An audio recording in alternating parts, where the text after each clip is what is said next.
شیپل چیست؟ راکی یه باغ پرتقال داره. یه میوه جدید به اسم کیوی وارد راکستان میشه. کیوی کمیاب و گرون بود ولی برای باغدارا پرسود. راکیا از راکونا، راکونا از راک، راک از راکو و راکو از راکی یاد گرفتن. همه با هم کیوی کاشتن. سال بعد چون کسی پرتقال نکاشته بود، پرتقال کمیاب و گرون شد. دوباره همه رفتن ریشه های کیوی رو کندن و پرتقال کاشتن.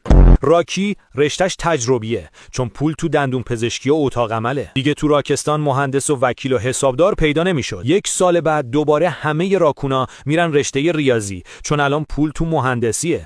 راکی بلاگره. 2% جمعیت راکستان بلاگرن چون پولش خوبه. دیگه تو راکستان لوله کش و تعمیرکار و نجار پیدا نمیشه. یک سال بعد دوباره همه راکونا میرن سمت شغلای فنی، چون الان پول تو لوله کشیه. راکونا هر وقت بوی سود به مشامشون برسه، بی قید و حساب به شکل گله‌ای به سمت اون کار میرن.